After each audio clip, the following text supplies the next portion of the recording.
I thought this was a hard-fought game.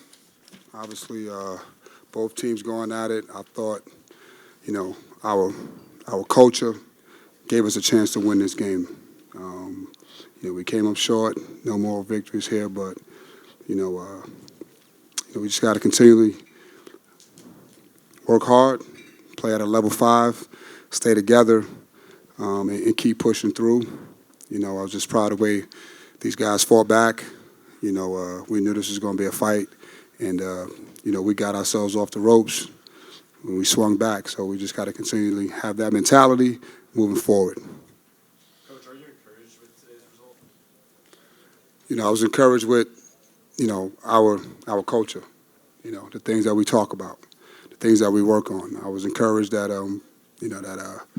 that these guys came out and fought. We've got a mic here, so we'll go. Adrian, you said no moral victories, but your team's down 11, 3 minutes to play. You make the run, taking it overtime against the number 3 team in America. What can you take from that that helps your team moving forward? What I take and what these guys take is what we pride ourselves in, is our culture, our energy, right? Our connection, right? Our toughness, our fight, checking in. And that's what we talk about. That's what we work. We work hard. This is a hard-working program, so I was just proud that, these guys had a chance to actually see it and experience it, and they know that, as we move forward, we'll continually get better. Red, Houston's a team that's known for its defensive effort and its intensity. Was the key today for you guys to match that? It's not even about matching that. It's about what we do. We feel like we're one of the best defensive teams in the country, right? So it wasn't about a comparing game. We just had a game plan to play our game, to do what we need to do, and I thought we executed that.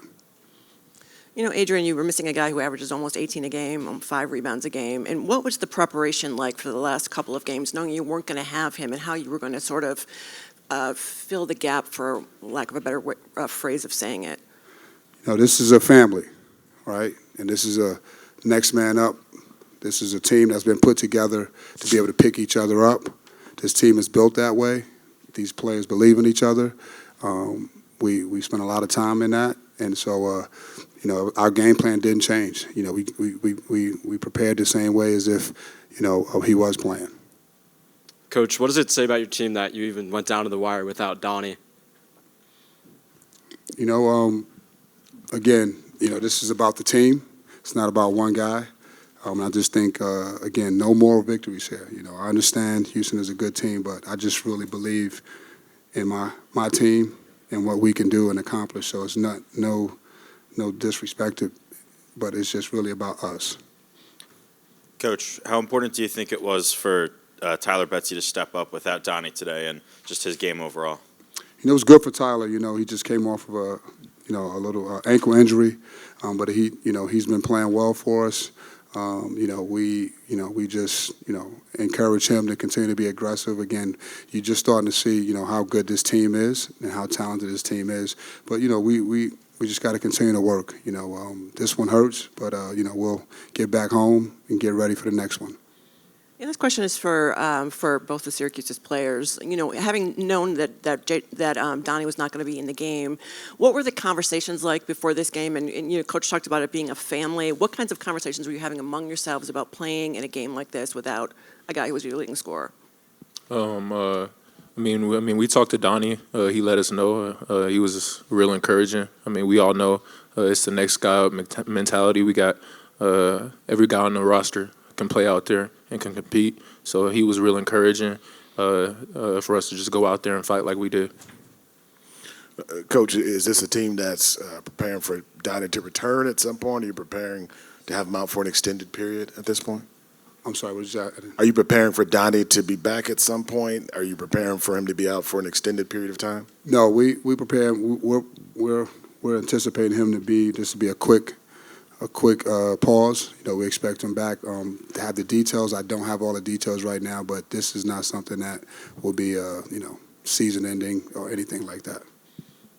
Coach, this is a very specific question. But basically in overtime, you guys are down 4 with like, or down 2, sorry, with like 34 seconds left, shot clock's like 30. What's the game plan in terms of you're trying to trap, but also you don't want to, waste too much time, but also, you got to foul because otherwise they could just milk the clock. There's like 3 or 4 seconds left. Yeah, we in that one we try to see if we can get something, a steal or something, or maybe a trap. We didn't quite get the trap. They did a really good job of spacing us out, making those rotations a little bit longer. And then, we just gave a foul. We didn't want to get too low. We gave a foul about 13 or 14 seconds. Try to put some pressure on them as well. So. We missed a few free throws today. Knowing that this game was a you versus you, how can we anticipate going into the next game? Is that a question for me or for Anybody. you guys want to answer that question? I don't understand the question. What was the question? Sorry.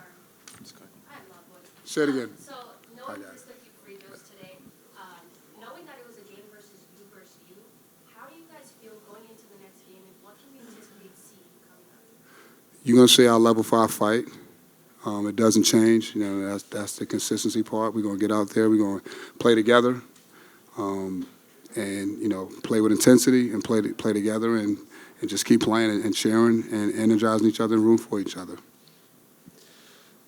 Hey, Nate and William, you guys, the pick and roll with whoever's on the floor, it seems like, is one of the parts that's been really working for the offense so far. Can you talk a little bit about your chemistry in the pick and roll game and how that's complemented from practice to actual game time? I mean, we just been getting a lot of reps in practice in the off season, and even before, like, we actually started everything. We had runs, and me and Will connected on live before we were in practice or anything. So we just built that chemistry off rip right when we both got on campus. This is for both Nathan and Will. About 5 minutes left. Houston goes out to about an 11-point lead. At that point, what was said between you guys, between the whole team at that point to come back and tie it up? Yeah, just in the huddle, just keep calm, keep our composure.